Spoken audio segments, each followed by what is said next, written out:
Now, one of the guests I like to have on the program is my friend Rod Martin, founder and CEO of Martin Capital. Rod is a technology entrepreneur and a geopolitical analyst. He's a lawyer, not we would say Harvard trained, but you didn't go to Harvard. You're a Baylor trained lawyer, isn't that right, Rod? That's true. A Baylor trained is kind of like a Harvard trained lawyer. That's what they say about Bishop B.W. Jackson. I still have that playing in my head, his intro to his program. But Rod, thanks for coming on today. It's good to be here. Okay, Rod, last time you were here, you had a hat on. You said it was a bad hair day, so you got a better hair day today. Put on the hat anytime you want. Yeah, I think I need to start wearing a hat, Rod. I'm having bad hair days these days. Okay, so you might have heard at the top of the hour, we're into day 35 of the shutdown. It's what everybody is talking about. The Democrats are trying to say it's Trump's shutdown. That doesn't seem to be gaining a whole lot of traction with anybody that's fair and honest in their interpretation of things. And they're calling it the Schumer Shutdown, obviously, because it's stalling in the Senate. Nora O'Donnell was interviewing Trump, I think, on Sunday, or it played on Sunday on 60 Minutes, and she asked the question, how is this going to end? It seems like both parties have dug in their heels. How do you see this coming to an end? Well, at the moment, one would think the Democrats mean to completely dismantle the welfare state, because that's the effect of what they're doing. They've bought a little bit of time with these court rulings saying that the administration has to provide SNAP benefits, food stamps. That's okay. I mean, Trump administration is happy to do that. They want the government open, but that money runs out. That's coming out of emergency funds. The emergency funds will be gone for December. And the Democrats aren't doing a thing. And is it a Schumer shutdown? It absolutely is, and here's why. What the Republicans proposed was what's called a clean CR, or a clean continuing resolution. What that does is that lets the government keep running without taking any money away, without adding any money to, just as everybody had already agreed to it, for a little bit longer past the time that the current authorization runs out. And what that does is that buys everybody time to have a legitimate debate in committee and figure out how we're going to change things. Are we going to add? Are we going to subtract? What are we going to do? Okay, neither party has ever voted against a clean continuing resolution. Never. Has never happened. Now the Democrats have done it, I think, 15 times. It's just mind-boggling. No one has ever pulled this stunt, and it gets worse because, wait, this was all settled when Trump signed the One Big Beautiful Bill Act on July 4th. All of this went through Congress. All of this spending has had a vote. The Democrats are trying to hold your welfare benefits hostage to be able to get funding reinstated that's already been voted on. It is genuinely a hostage situation, and the hostages are food stamp recipients. And what are they doing it for? Well, they're doing it to get $1 trillion in Medicaid funding for illegal aliens.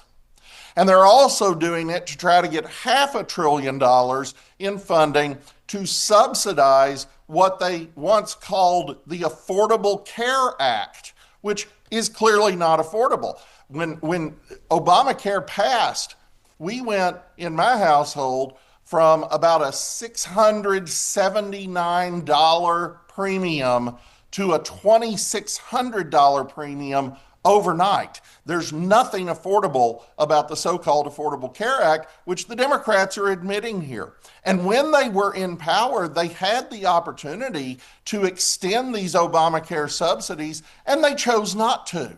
So all of this is a farce. It's all at Schumer's feet, and it is not going to end well for them.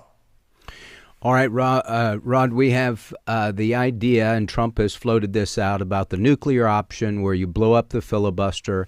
I ran across a clip yesterday from Mike Johnson. I want to play this and get you to respond to it.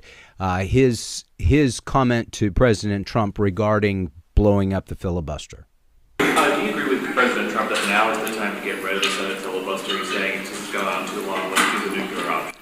So I talked to the president multiple times over the weekend. I mentioned, and of course the filibuster came up. This is a Senate matter. It has nothing to do with the House. Everybody wants to know what my opinion is. I mean, my opinion is irrelevant. I understand desperate times call for desperate measures. I also understand that traditionally we've seen that as an important safeguard. I mean, I obviously shared my thoughts with the president on that. As much as I have wanted to blow up the filibuster sometime as a House member when we were not getting what we wanted done in our agenda, I hear my Senate Republican colleagues, some of the most conservative people in Congress, who say it's an important safeguard. It prevents us. It holds us back from the Democrats' worst impulses. What would the Democrats do if they had no filibuster impediment, no speed bump at all? They've already told us. They would pack the Supreme Court. You'd go from 9 to 13 or 15 or 17 or however many liberals they can pack on the court. You would have D.C. and Puerto Rico be made into states, which would give 4 additional Democrat senators there in the count and make us a permanent minority. I guess that would be their calculation. You would see massive restriction of the Second Amendment rights. You'd see them federalize elections so they could take over and manipulate things in the red states. I mean, there's a lot of abuses that could come.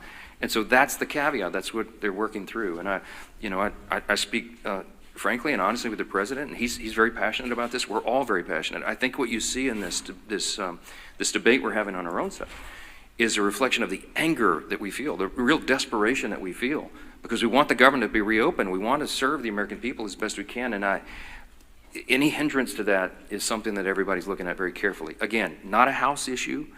It's a Senate issue, and we'll. All right, Rod. I think to maybe the average person, they're like, yeah, blow up the filibuster. But now, do you agree with what Mike Johnson is saying? If they do that, here are the downsides of that? Yes and no. I mean, he's absolutely right in what he's saying. Does the president have a point? Well, yes, but he's also negotiating. So what is the president's point? The president's point is simply that the next time the Democrats get power, they're gonna do this. And that's not some crazy prognosticating. That's how we ended up with the elimination of the filibuster for federal appeals court judges. The Democrats under Harry Reid thought that that would be a good idea because they could break the logjam and all of a sudden, whatever Obama wants, Obama gets.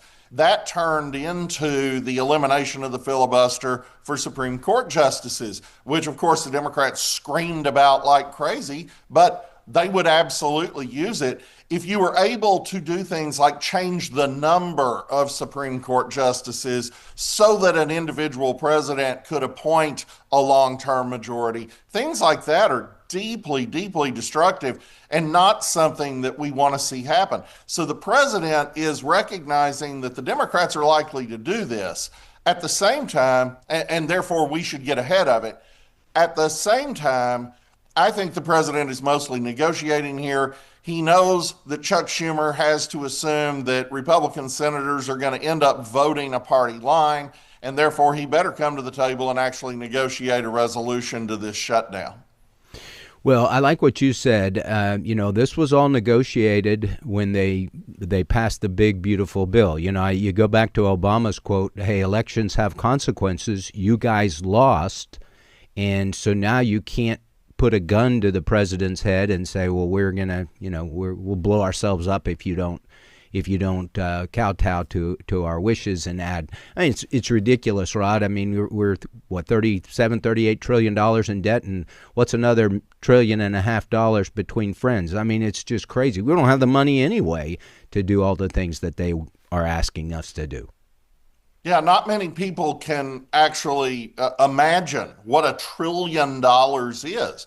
And they're spending more than $1 trillion, actually almost $2 trillion of borrowed money every year. That's not tax revenue.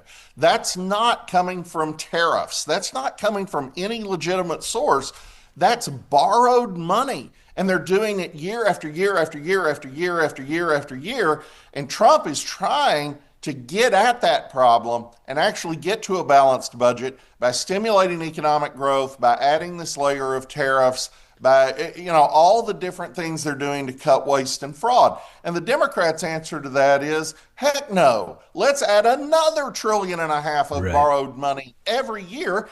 and give the lion's share of it to illegal aliens. I mean, we're holding American citizens hostage, American SNAP recipients hostage to give free health care, which I certainly don't have, to illegal aliens. Right. It's just crazy. And this is the Democrat position. We know it's the Democrat position. They can lie about it all they want, but during the last campaign, every single Democrat presidential candidate stood up on the debate stage and promised that they would give Medicaid to illegal aliens. Yes. So we know exactly where they stand, and that's exactly what they're doing.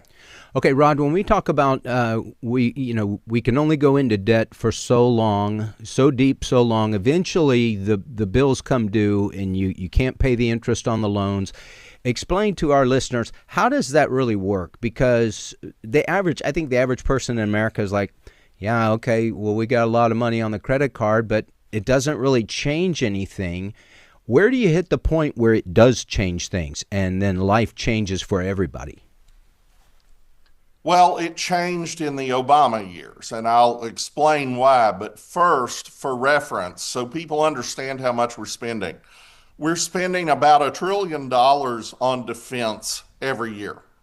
We're spending more than that just to pay interest on the national debt. To defend the country, to defend the entire free world, costs less than just the interest we're paying on the debt, and they want to run up more debt. And they want to do it at relatively high interest rates. So that's a catastrophe. That's just waiting for the whole thing to melt down. Now, why did it start under Obama? Very simple. From World War II to the election of Barack Obama, we averaged 3.4% GDP growth every year. That includes a lot of recessions and a lot of hard times, but we averaged 3.4% GDP growth every year. Now, if you're getting a raise every year at home and you're running up your credit card, but you're running up less on your credit card than you're getting in raises, that's sustainable. Obama destroyed the American economy. We went from 3.4% average growth down to as low as 1.6%. Well, what's the difference? In the first scenario, you double the economy every 24 years. In the second scenario, you double it every 54 years, which means there are fewer opportunities for young people, fewer opportunities to own a home, fewer jobs, fewer everything. And that's the problem. They're running up more debt than ever while cutting our raises we were getting. And so the government can no longer sustain this. Yeah, for sure. Well, we're talking to Rod Martin. Rod is the founder and CEO of Martin Capital. You're listening to Real Truth for Today. I'm your host, Pastor Jeff Schreve. We'll be right back with more. Don't go away. Now, we're talking to my friend Rod Martin. Rod Martin is the founder and CEO of Martin Capital, a technology entrepreneur. That's a cool name, Rod. A lot of people may not know what that is, but it just sounds cool. It sounds kind of you're like with Elon Musk. You know, you're in that realm, and a geopolitical analyst, and you keep tabs on what's going on, not only with our government and our politics, but around the world. Okay, getting into the outside of America and into the Middle East. Everybody was, even critics were patting Trump on the back, Bill Maher patting Trump on the back with the peace accord that he was able to negotiate between Hamas and Israel. Israel did get back their hostages, and so it was good. But that's a Band-Aid on a bullet hole. I mean, that situation, as long as, in my opinion, Rod, I want you to chime in, but you can't negotiate with Hamas. They're a cancer. They exist to kill you. How can you have any kind of lasting peace with that group? You have to eradicate Hamas and start over to ever have peace there between the Gazans and the Israelis. So what do you say to that? Yeah, that's all right. And of course, the president's peace plan accounts for that. what we're doing is we're trying to give them a way to stand down, disarm, and leave with their lives. And there's no question that there will probably be some money changing hands and, all the things you got to do to get dictators to leave. We got baby Doc Duvalier to leave Haiti, and he went and lived in a villa on the French Riviera for the rest of his life. And, we've done this sort of thing with a lot of dictators, and you say, well, that's not fair. That guy should hang. Well, how did hanging Saddam Hussein work out? Right. At the end of the day, sometimes you just need to pay them to go away. So no, Hamas, there's no future for Hamas in Gaza. And Trump has made clear, if Hamas breaks the deal they made, then he's turning Netanyahu loose to eradicate them like so many termites. And that needs to happen. And the thing is, it's not just Trump and Netanyahu who think that. It's every Arab government. Nobody supports Hamas except possibly Qatar, and Qatar has learned its lesson. So all these guys realize, even if they're in sympathy with some of the things Hamas believes, Hamas is causing a nightmare for all of them. And you can't have mass Palestinian immigration into any country because they always just immediately try to overthrow it. They tried to overthrow King Hussein in Jordan in 1970. He managed to win that civil war, and he kicked them out, and they went to Lebanon, and they immediately kicked off a civil war there that's still, in some senses, ongoing all these decades later. You just can't have them there. So until you denazify Gaza, as we would have said about Germany in the 40s, until you get that done, Gaza can't be peaceful. On the other hand, if you have a government that isn't composed of Hamas, I mean, as much disdain as I have for the Palestine Authority, they sat out this war. They clearly understand that they have a future if they will be peaceful. It only took us my whole lifetime to get to that point, but we seem to be at that point. And the Saudis want to help them have some kind of two-state solution. Honestly, that works best in Gaza. Gaza could be like Singapore, or like Lebanon used to be, or like the French Riviera. It really could. It could be rich, it could be prosperous, it could share in those natural gas discoveries off the coast. It could be a decent place as long as it's peaceful and it isn't attacking its neighbors. And so that's the hope. And I think Trump has most of the key Arab governments roped into this. They're willing to actually help make that happen in Gaza, and that's going to be key, because if you don't have Arab troops in there, every single thing that goes wrong is going to get blamed on Israel and Washington. Mm-hmm. Yeah, for sure. Okay, so big vote today in New York City, and I played a clip from Bill Maher's program where he had George Will on, and George Will says he wants Mamdani to win because he says that's a good opportunity for Americans to see this never works. Socialism, democratic socialism, whatever you call it, it's communism. It never works. It's going to bring destruction to New York City, the largest city in America, and so hopefully that will wake people up to the fact, don't vote for these people. I don't know if people are smart enough to get the message. Venezuela should have been a wake-up call for everybody in America, just is not too far away, but they still don't seem to get it. So two questions, Rod. How do you see that election turning out, and what is going to be the fallout if Mamdani wins? Well, the problem is bigger in Venezuela. The problem is that they did have an election, and the opposition party probably won close to 2/3 of the vote. And it didn't matter, because once you let socialists take power, they cheat. And everybody in the world knows the Venezuelan election was a cheat. I mean, even its friends admit that, wait, this was corrupt. This is not okay. And that's your problem when these kinds of people take power. They believe in power. That is their religion. They want government to act as God. And you see that in Mamdani's entire platform. It's just take over everything. Even grocery stores are going to be government owned, so that government gets to dispense blessings and curses as though it were God. that's going to go really badly because unlike Venezuela, and we do get a lot of immigration from Venezuela, no question, but not like we would if everybody could come.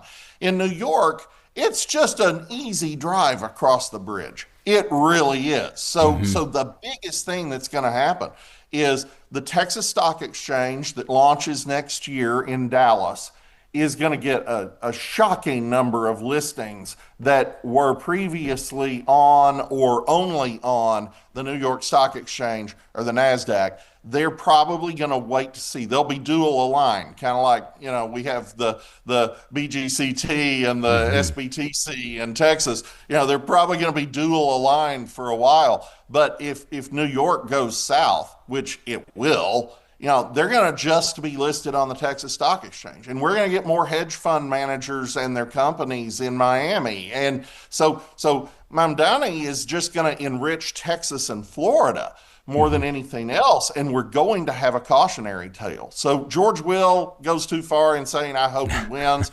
I don't hope he wins, but he's gonna. So, the issue is what happens next. And what happens next is we're going to watch a live action play of the third part of Atlas Shrugged. It's going to be devastating for those people. Jenna Ellis just sent me this morning. She said she talked about it on our program. In the poll stats show, if you're a foreign-born voter in New York City, you're 62% Mamdani, 24% Cuomo. If you're a U.S.-born voter, you're 40% Cuomo, 31% Mamdani. You have people that don't have American values that are voting in this election, and they don't care about our country. I heard a black pastor, Rod. He was saying that he was talking about the Pledge of Allegiance, and he said one thing that's really important for the Pledge of Allegiance is that you're pledging your support for America, not where you came from. And it seems like we've lost that. We're no longer the melting pot in America. And I guess the question would be, how long can America sustain itself when you have this much fracturing of it? Well, the Democrats have spent nearly my entire lifetime demonizing the idea of a melting pot, demonizing the idea of American culture more recently, but certainly, in the context of multiculturalism, which I don't know if anybody will even remember that term. That was the watchword in the 90s and the 2000s. Multiculturalism implicitly was everybody's culture is great except ours, and then we just took the mask off and said, if you are white, which we're going to define as Ben Carson and Winsome Sears because they believe the wrong things. Right. So Joe Biden literally said, if you're not for me, you ain't black. Right. Well, he meant it because they've redefined all these words. They aren't even racial. They're ideological. So, if you aren't in one of their protected victim groups, then you are an oppressor from which you can't repent, and you can never be saved. You can never be redeemed. And so, we've gotten to the point where we're delegitimizing the idea of America, which is a lot of what we're seeing in Israel. Most of these people couldn't find Israel on a map. What they care about with Israel is, a lot of the Jews, like most of the Jews, came to Israel in the last century and a half. And if they can demonize that, now, never mind that most of the Arabs that are there also came there in the last century and a half, but, we'll just set that aside. If they can say that migration is evil, then they can say that America is evil. And that's what all these land acknowledgments are about. That's why they have Indigenous Peoples Day. It's not to pay tribute to the Apache. It is to demonize you as an evil occupier colonizer. And if we're going to do that, there's not a nation on earth that could continue, because that's just history. And of course, none of the native tribes here in America would be able to go back to their land, if you can call it that, because they all conquered it from someone else too. But it's not about that. It's about the revolution. It's about overthrowing the American system and setting up a socialist system, which they're about to prototype in New York City, and it's going to go really badly. For sure. And the poor people are the ones that are going to suffer for that. And that, we're always trying to get at the rich. Well, the rich just move. They have the ability to do that. They get out, they protect themselves, and it's the poor people that are left holding the bag. Well, Rod, what do you see in the last minute and a half that we have before we go to break? What do you see as the future for America? I mean, do you see that the light is going out for us? No, I'm actually really optimistic. We won in 2025. We won both houses in 2025. We do presently have a majority on the Supreme Court, which turned out to be shockingly more important than anyone, I think, quite realized. And that's likely to continue to be true for a while. There's a discussion in one of the journals I read this morning about, should Alito and Thomas step down so Trump can name their successor? Well, that's a legitimate debate to have. The other conservative justices are pretty young.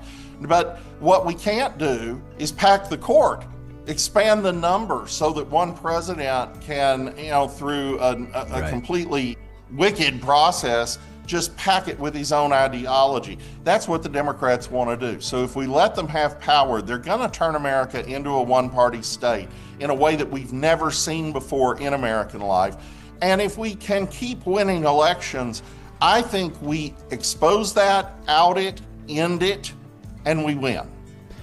We're talking to Rod Martin. You're listening to Real Truth for Today. Pastor Jeff Schreve here. Give us a call after the break, 888-589-8840. Love to talk to you.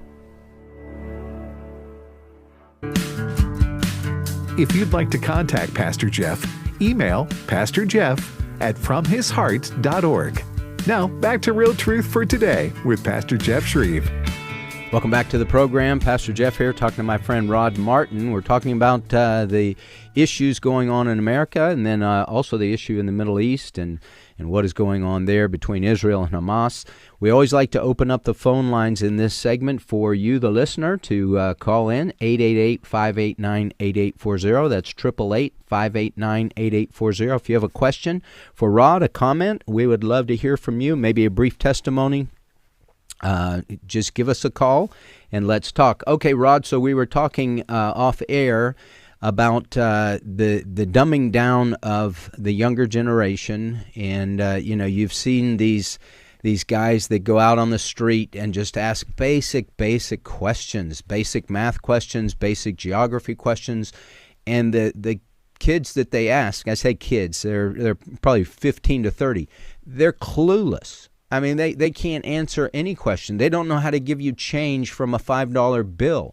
And you think, good night. These are the people this is the next generation. These are the people that are going to be voting for things. These are the people that are voting in New York today for their mayor.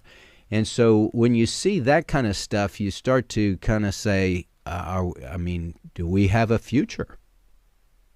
Well, what we have is a public school system that, of course, is uneven, and your particular public school may be great, but Yes. probably not. That's probably an illusion in your own mind, because people always want to think that their school is unchanged from when they were there. Well, I hate to tell them, but when they were there, they were stupid little kids, and they didn't know how to judge it then either. But, to the degree it was a reasonably good education when they were there, things change. Nothing that was true 30 years ago is still true, except the gospel. I mean, that's just obvious. I mean, nobody had an iPhone 30 years ago. Nobody had the interwebs 30 years ago. I mean, it's just silly. So schools have changed too. They have changed in the direction of what the Islamists do in madrasas. If your child goes to a madrasa, he's going to learn Islamic ideology. He's not going to learn physics and chemistry. And it's just that simple. So we have these socialist public schools that will teach you all about how certain people are privileged and other people are oppressed, and we need to tear down the hierarchy and destroy the system, and the Constitution is racist and blah, blah, blah. But they don't read the Constitution. Or they talk about the 3/5 clause and explain it 180 degrees from what it really did. They do everything in their power to demonize and get you on the side of the Democratic Party. So some of those kids grow up to be Republicans, sure. But a lot of those kids don't know how to separate out the fact from the fiction. So, we're getting this huge rise of anti-Semitism on the right. Well, I thought that was just a leftist thing. Well, I guess again, because our kids were educated by leftists. And Christians are gonna have to actually get serious about the parental responsibility for education of their children. It's your responsibility to make sure they get a good education. It's your responsibility to be clear-minded about your school. Maybe it is great, but don't assume it's great just because you're used to cheering for its football team. Right. That's stupid, and that costs the future. And if you need to send your kid to a Christian school, budget the money. If you need to homeschool, budget the money. In Arkansas, Texas, and Florida now, the state will actually pay for that. We have basically unlimited school choice in those states and several more now. Take advantage of it. Make sure that your kids don't end up on the opposite side from everything you care about. Yeah, good point.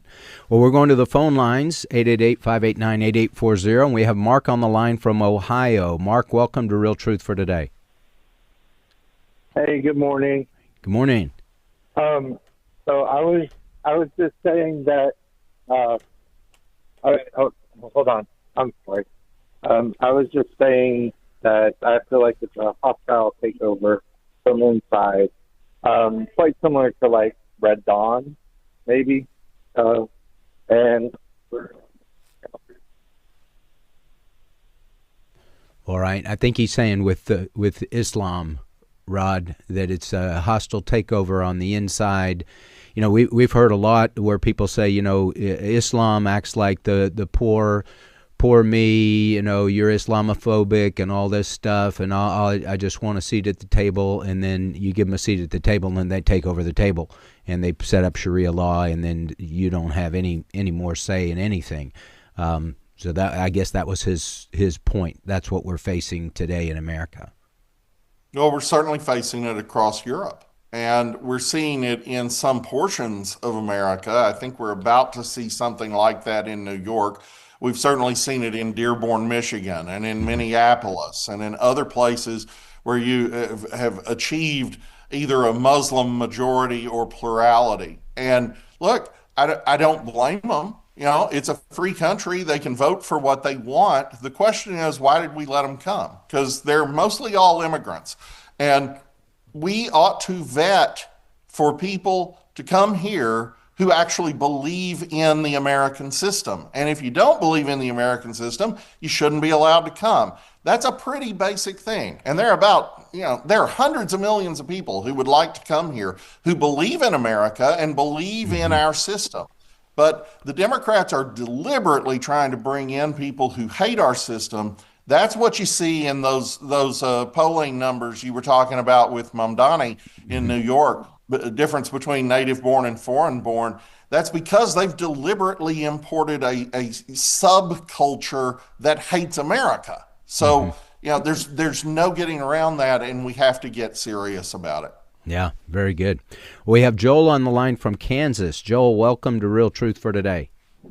Hey, guys. I just wanted to say great job.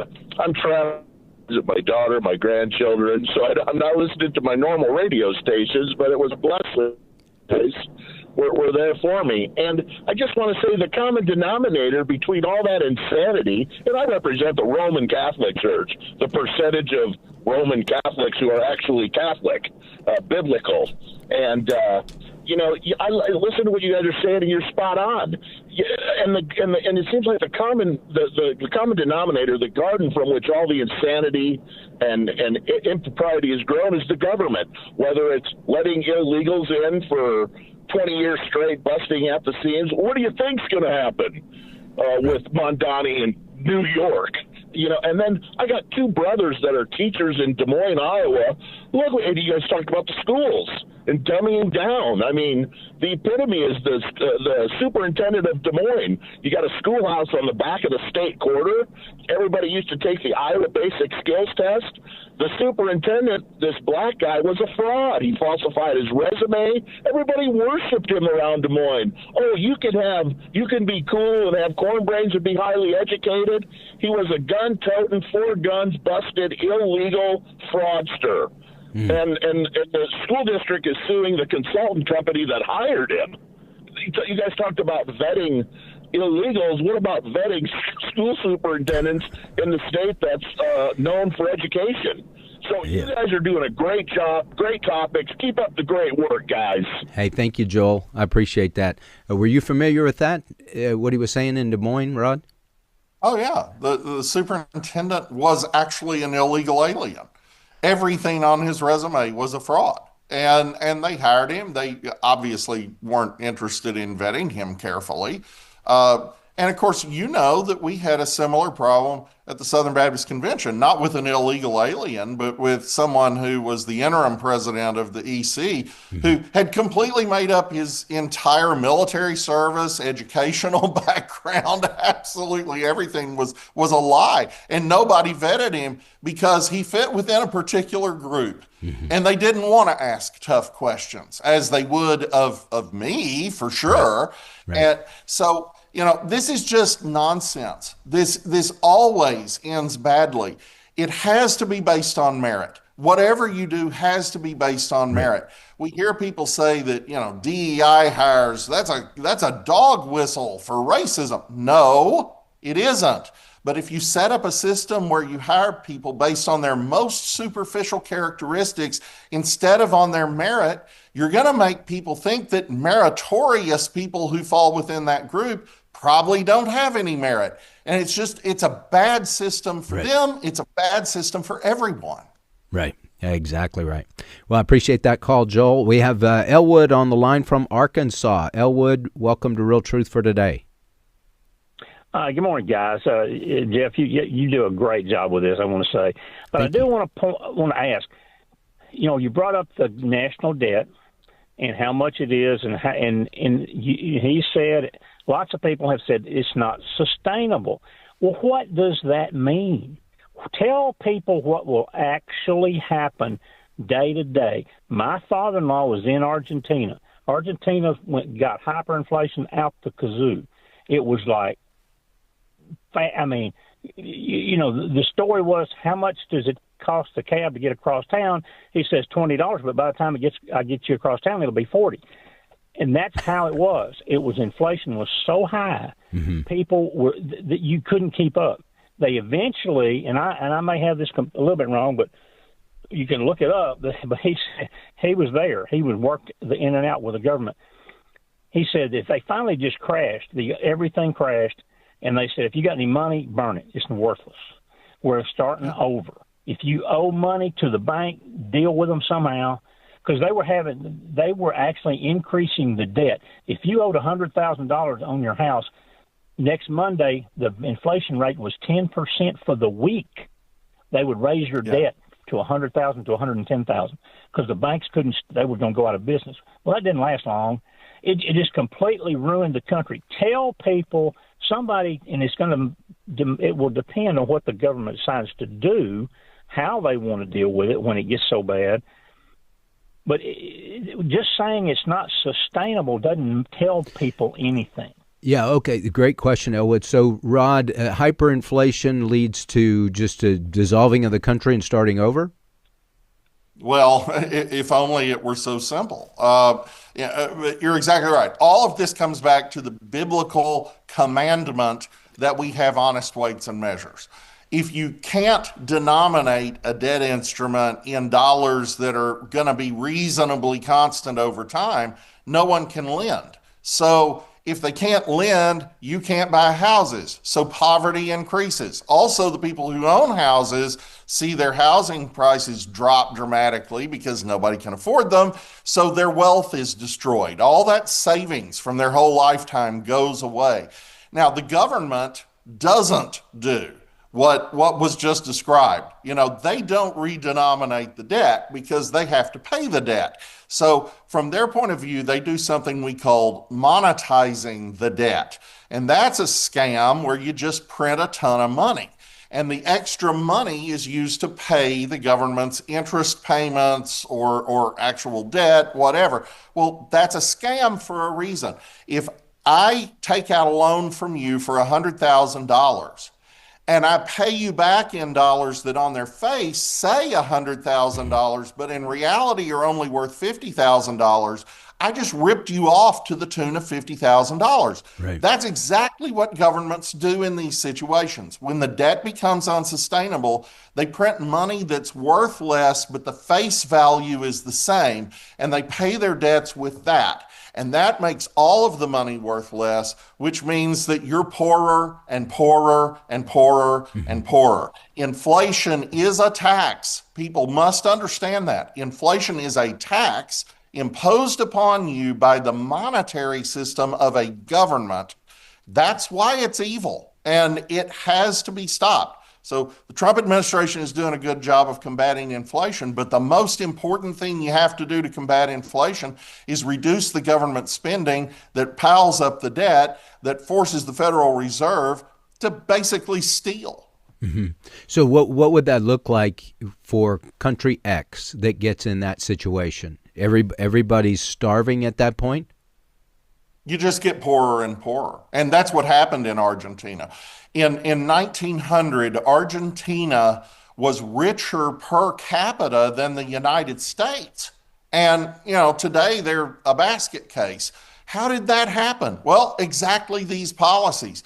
Government badly overspent consistently, constantly confiscated property and did all kinds of things to reduce the people's wealth for the benefit of the state. And over time, you reduced them to just barely above servitude, certainly to abject poverty. That's what happens. It's not as simple as just, the government declared bankruptcy. We'll borrow money from the World Bank. No, we give the World Bank all its money. So that's not going to happen. The United States government is the top of the food chain on that kind of thing. And if it starts monetizing the debt or basically hyperinflating, you're done. There's nowhere to go. Yeah, great point. Well, we've been talking to Rod Martin. And Rod, tell our listeners how they can connect with you. Come to rodmartin.org. We do daily geopolitical analysis that Fox Business calls absolutely phenomenal. And also follow me on X, where I have 275,000 new followers. There's a reason. We do good stuff. Come to rodmartin.org. Well, Rod, thanks so much. And thanks for listening to Real Truth for Today. And I'm sorry we didn't get to all the calls, but thanks for calling. And go out today, shine for Christ, and share what great things the Lord has done for you. And know this, God will use you as His witness. God bless you. The views and opinions expressed in this broadcast may not necessarily reflect those of the American Family Association or American Family Radio. Faith, family, freedom. American Family Radio.